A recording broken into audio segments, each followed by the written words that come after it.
माजी केंद्रीय मंत्री, राज्यसभा खासदार, राष्ट्रवादी काँग्रेस पक्षाचे राष्ट्राध्यक्ष सन्माननीय प्रफुल्लभाई पटेल यांना विनंती आहे की आपण सर्वांना मार्गदर्शन करावं.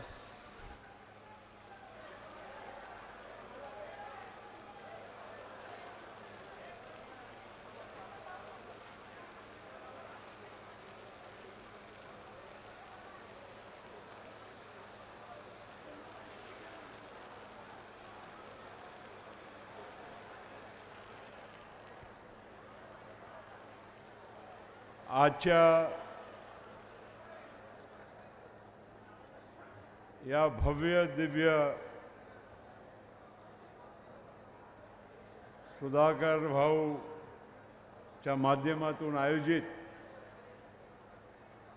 सत्कार सोहळ्यामध्ये सर्वप्रथम मी कर्जत आणि रायगड जिल्ह्याच्या सर्व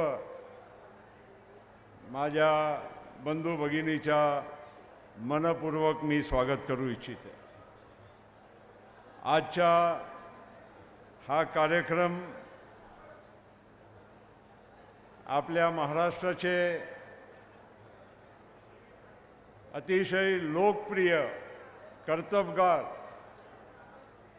आणि विकास पुरुष म्हणून ज्यांची ओळख आहे त्यांच्या नागरिक सत्कारांचा सोहळा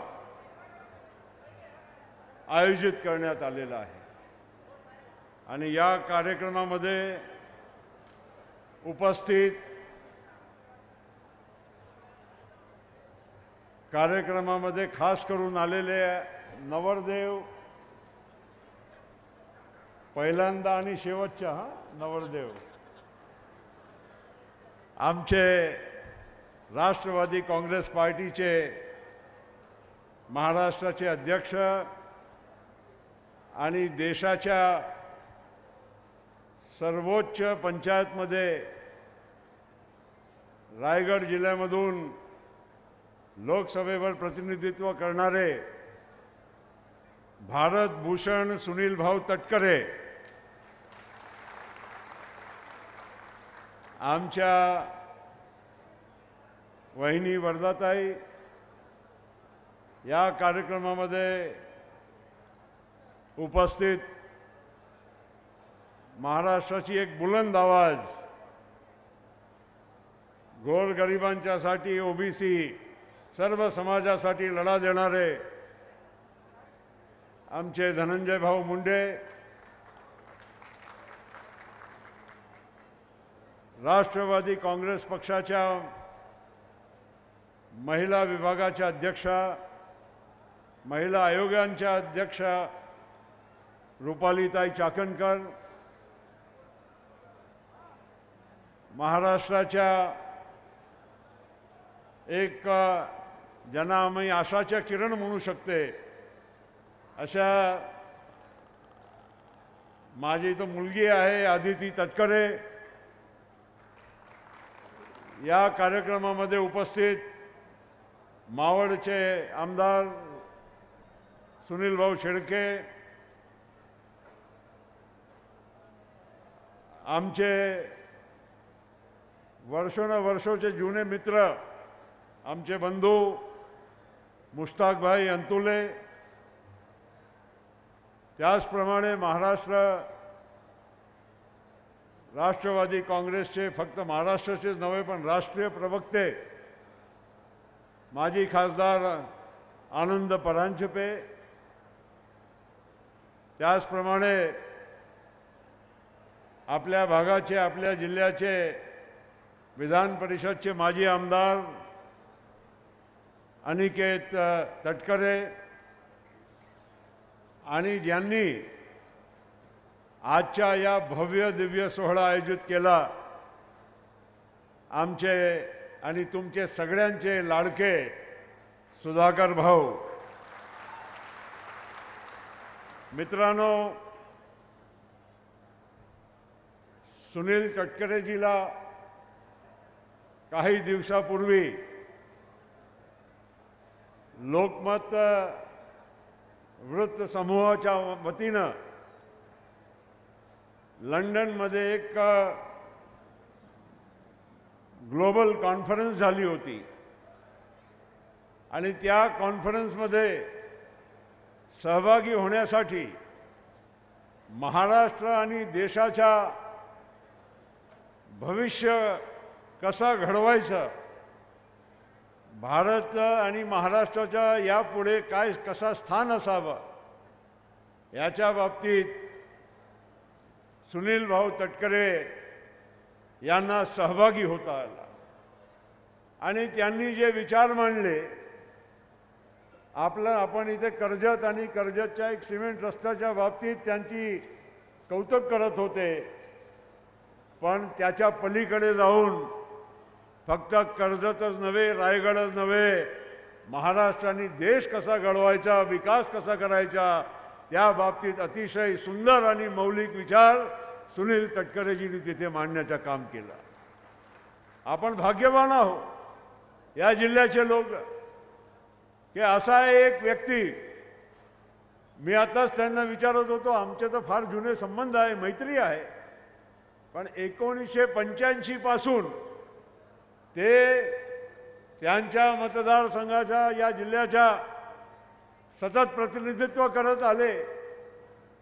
अनेक वेळा आमदार झालेच, मंत्री झाले, वेगवेगळ्या जबाबदारी त्यांनी सांभाळल्या आणि अतिशय एक म्हणजे अल्पशा समाजाच्या व्यक्ती या महाराष्ट्राच्या शिखरपर्यंत कसा पोहोचू शकतो त्याच्या उत्तम उदाहरण म्हणजे सुनील तटकरेजी आहे. आणि आज जिथे आपण पाहतो कुठे जातीपातीचा राजकारण असतो, कुठे आपण भेदभाव करत असतो, तिथे या रायगड जिल्ह्याच्या लोकांना मला शाबासकी या बाबतीत द्यायची आहे की तुम्ही कुठे जात न पात पाहता तुम्ही माणसाला कामाच्या हिशोबाने ओळख करून त्यांना इतका मोठा करण्याचं काम केलं आहे. आणि त्यामुळे आज सुनील तटकरेजी देशाच्या सर्वोच्च पंचायत लोकसभेमध्ये आमच्या राष्ट्रवादी काँग्रेस पक्षाकडून एकमेव एक व्यक्ती निवडून गेले आणि ते त्यांची बुलंद आवाजाच्या माध्यमातून ते एक व्यक्ती नाही, ते 100 खासदारांची आवाज ते त्या संसदेमध्ये गाजवत असतात. मित्रांनो, आज या कन्व्हेन्शन जे झाला ते लंडनमध्ये जागतिक स्तराची चर्चा झाली. अनेक मान्यवर महाराष्ट्र आणि महाराष्ट्रा बाहेरचे, देशाच्या बाहेरचे ते त्या कॉन्फरन्समध्ये सहभागी झाले. आणि मी काही क्लिप्स बघत होतो, लोकमतनी मला ते काहीतरी यांच्या भाषणाची आणि त्यांच्या त्या सहभागची मला काही क्लिप्स पाठवली. अतिशय उत्तम रीतीनं त्यांनी आपल्या देशाचा विचार त्यांनी तिथे मांडण्याचं काम केलं.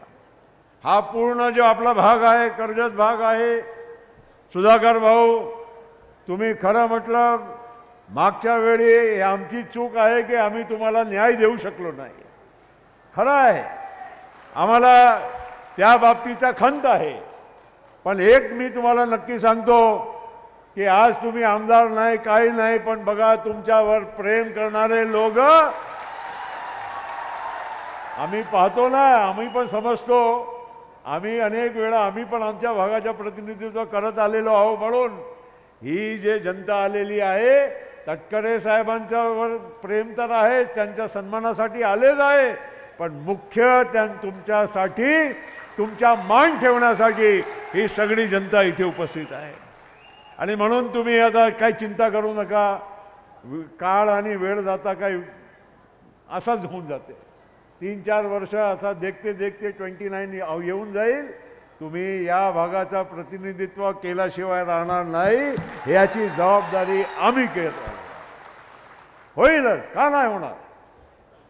आता तुम्ही इथे जिल्हा परिषद, पंचायत समिती, नगरपालिका याच्याविषयी तुम्ही बोलले.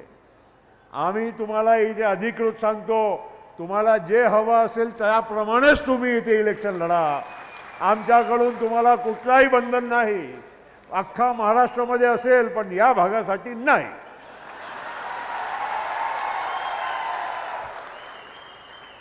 काहीतरी आता एवढं आम्हाला बोलवलं, तुम्हा सगळ्यांना बोलवलं, त्यांनी त्यांची इच्छा व्यक्त केली. आता आम्ही मागे तर तुम्हाला न्याय देऊ शकलो नाही, तर इथपासून सुरुवात तरी करू. तटकरे साहेब आहे बाबा, आमचेही साहेब आहे, आम्हालाही त्यांची परवानगी लागते. आम्ही राष्ट्रीय कार्याध्यक्ष, पण महाराष्ट्रामध्ये चिठ्ठी लागते कोणाची? तटकरे साहेबांची. आम्हालाही आमच्याकडे कुठलाही निर्णय घ्यायचा असेल, कोणाला दुपट्टा टाकायचा असेल, पत्र द्यायचे असेल, तर सही कोणाची लागते? आणि म्हणून आज आपल्या सगळ्यांना मी एवढा म्हणू इच्छितो की आपण येणाऱ्या काळामध्ये या स्थानिक स्वराज संस्थांमध्ये आपण भाग घेणार आहोत. अतिशय महत्त्वाच्या ह्या निवडणुका असतात. यामध्ये प्रत्येक कार्यकर्त्यांचं मन त्यांनाही मोठा व्हायचं आहे. प्रत्येकानं वाटतं की आम्ही प्रफुल्ल पटेल बनू, आम्ही सुनील तटकरे बनू, पण त्याची सुरुवात तर कुठून केली पाहिजे की नाही? आम्ही पण लहान म्हणजे निवडणुका, मी पहिला माझ्या गोंदिया कुठे आहे माहीत आहे का तुम्हाला? शेवटचा जिल्हा आहे महाराष्ट्राचा, इथून 1000 किलोमीटर दूर आहे. पण त्या आमच्या जिल्ह्यापासून आज हे महाराष्ट्र आणि याचा समतोल विकास झाला पाहिजे, आमच्या उद्याची आमची प्रगती झाली पाहिजे. म्हणून अजितदादा, सुनील तटकरे, आम्ही सगळ्या लोकांनी एक महत्त्वपूर्ण निर्णय केला आणि आम्ही NDAमध्ये महायुतीमध्ये सामील झालो.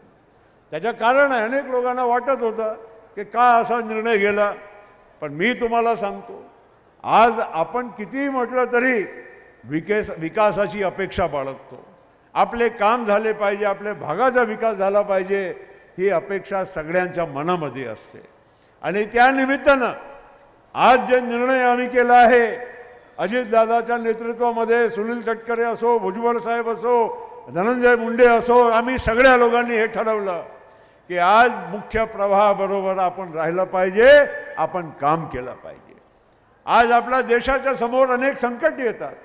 आपण पहलगाममध्ये बघितलं, त्याच्यानंतर आपली सरकार मजबूत होती, नेतृत्वामध्ये इच्छाशक्ती होती, म्हणून ऑपरेशन सिंदूर सारखा असा मोठा आपण पराक्रम करू शकलो. आपली वीर सेनानी आपल्याला आपली ताकद काय आहे ते दाखवून दिलं. ही महत्त्वाची बाब आहे.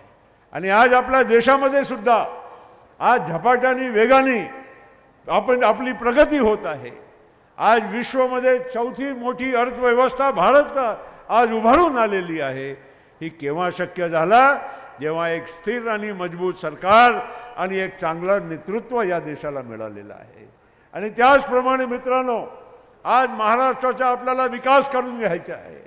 आज आपण या कर्जतमध्ये या पूर्ण परिसर, खपोली असो, कर्जत असो, पुणे असो, या बाजू ठाणा, पनवेल, या सगळं जे परिसर आहे त्यामध्ये आज विकास जे झालेला आहे त्याच्या पलीकडे जाऊन अजून खूप अधिक आपल्याला काम करायचं आहे.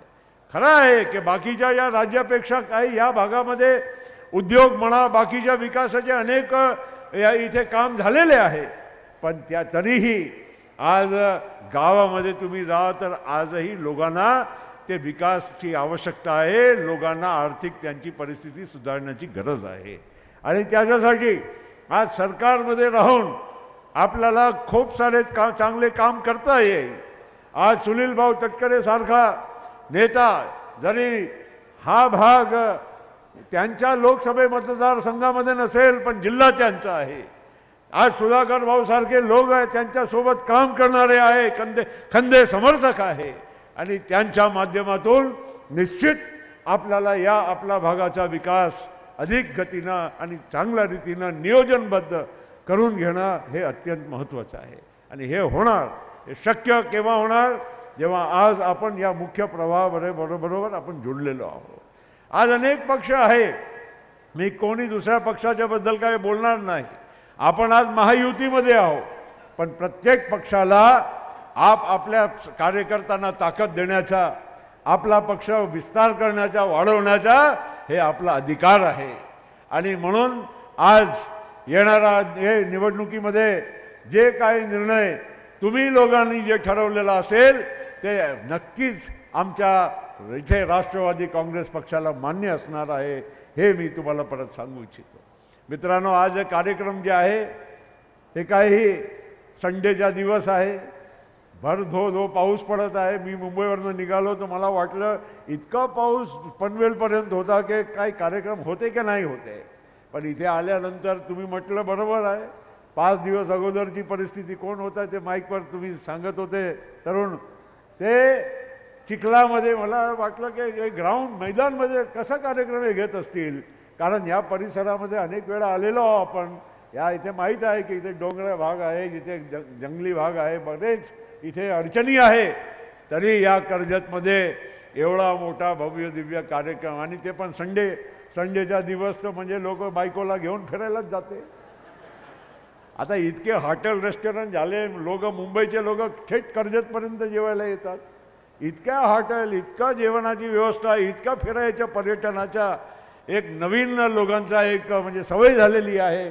प्रत्येकांच्याकडे गाड्या आहे, मोटार आहे, 2 चाकी तर आता किती असेल तर काही त्याची गिनती नाही. आणि म्हणून या भागामध्ये जे विकास झाला आहे तरी देखील आज सुनील तटकरे साहेबांच्या प्रेमापोटी एवढे लोक जे आलेले आहे, हे अतिशय एक मौलिक गोष्ट आहे. मित्रांनो, असा प्रेम असा काही वारंवार मिळत नसते. नेत्याला पण काम करण्याची ऊर्जा केव्हा मिळते, जेव्हा लोक त्यांच्यावर प्रेम करतात. लोक त्यांना प्रेम कसं करतात ते दाखवून बतावतात, हे महत्त्वाचं आहे.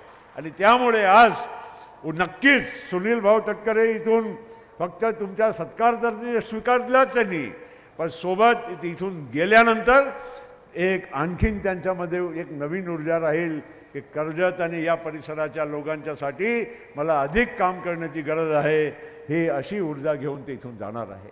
मी जास्त काही बोलणार नाही, कारण मला जरा मुंबईला जाऊन मला पुढे माझ्या बाहेर गावाचा कार्यक्रम आहे, म्हणून मी पहिलं बोलतोय. पण एक नक्की झालं की या भागामध्ये कर्जतला आणि आमचे राष्ट्रवादीचे शिबिर जरूर झाले. सुधाकर भाऊ, तुमच्या ऑफिस पाहून तो आम्हाला असा लाज वाटते की आपला मुंबईचाही कार्यालय तसं नाही आहे. काय बाबा सुनील भाऊ, काहीतरी करावं लागेल आपल्याला. हे कक्ष आणि ते कक्ष आणि वा काय ऑफिस, पण चांगलं आहे. त्यामुळे पक्षाच्या कार्यकर्त्यांना पण वाटते आपलं घर आहे, तिथे जाऊ शकतो, बसू शकतो, 4 काम आपण आपले करू शकतो. ही अतिशय महत्त्वाची गोष्ट आहे. पक्षाच्या कार्यालय म्हणजे कार्यालय एक छोटासा एक नसते. कार्यालय म्हणजे माझ्या हक्काच्या एक जागा आहे. कार्यकर्त्यांना त्यांना सन्मान वाटला पाहिजे की नाही, मी माझ्या घरी जाऊन माझे काम मी करू शकतो. तुम्हाला तुमच्याच पाहून रोडवर दुसरं आम्ही कार्यालय बघितलं, काहीतरी नकल करण्याची कोशिश झालेली आहे. काय हरकत नाही, आपल्याला कोणाच्या आपल्याला काय कोणाची स्पर्धा नाही. आपणच आपलं कृत्याने लोकांना दाखवून देऊ की आपण काय आहो, आपली ताकद काय आहे. आणि म्हणून सुधाकर भाऊ, तुमचा खूप खूप अभिनंदन करतो. आणि सुनील भाऊ तटकरे, जरा आम्हालाही पुढच्या वेळी कधी काय आम्हाला काम असेल तर आमचे छोटे मोठे काम करत जावा. तुम्ही आम्हाला त्रास देऊ नका बाबा. काही वेळा खूप त्रास देता बाबा. काय आता परवा नागपूरला आमचा चिंतन शिबिर होता. हे हेडमास्टर पक्षाचे अध्यक्ष, टाईम नाही, असं नाही तसं नाही, तुम्ही 2 मिनिटात तुम्हाला बोलायचं, 1 मिनिटात बोलायचं, असं तुम्ही किती आमच्यावर तुम्ही अन्याय केला आहे. पण ठीक आहे सुनील भाऊ, आगे बढ़ो. तटकरे साहेबांनी अंतुले साहेबांपासून सुरुवात केली. फार कमी लोकांना इथे माहीत असेल की माझे वडील आणि मुस्ताक भाईला माहीत आहे, माझे वडील आणि अंतुले साहेब एकदम भावासारखे. मी कधी त्यांना भेटल्यानंतर मला प्रफुल्ल म्हणून बोलले नाही कधी, पण भतीजे कैसे हो. आणि मी अंतुले साहेब कधी बोललो नाही अंकल आप कैसे हो. हा आमच्या पहिल्यापासून वाक्य. आणि नंतर सुनील भाऊ विलासरावजीच्या सोबत अजूनही तुमची स्टाईल जी आहे ना भाषणाची, हे ते सगळे विलासरावची काही थोडी कॉपी आठवणी येते, तर त्या विलासरावजीच्या सोबत. आणि तुम्हालाही माहिती आहे माझे विलासरावजीचे, पवारसाहेबांचे विलासरावजीची काही चालत राहायचं रस्साखेची. पण माझी विलासरावजीची मैत्री एकदम पक्की, पक्की म्हणजे पक्की. पवार साहेबांच्या सोबत निष्ठ, पण विलासराव सोबत प्रेम आणि मित्रता एवढीच. आणि त्यामुळे अनेक प्रसंग घडलेले आहेत, तुम्हाला माहीत आहे आपण कसे सोडवले ते सगळ्या जुना आता इतिहास आहे, सगळ्या गोष्टी काय जाहीर करायच्या नसते. पण आज एक नक्की सांगतो की राष्ट्रवादी काँग्रेस पक्षामध्ये आज एक मुख्य आधारस्तंभ म्हणून जर कोणी काम करत असेल तर फक्त आणि फक्त सुनील तटकरे करत आहे. हे आमच्या सगळ्यांच्यासाठी अभिमानाची गोष्ट आहे. म्हणून मी त्यांना खूप खूप अभिनंदन करतो. लोकमतनी दिलेला अवॉर्ड हे योग्य अवॉर्ड आहे आणि आज खऱ्या अर्थानं भारताचे भूषण म्हणून तुम्ही उद्या भारताच्या लोकसभेमध्ये अधिक ताकदीनं जोमाने काम कराल अशी अपेक्षा बाळगतो. तुम्हाला परत खूप खूप धन्यवाद देतो. शुभेच्छा. जय हिंद, जय महाराष्ट्र, जय राष्ट्रवादी.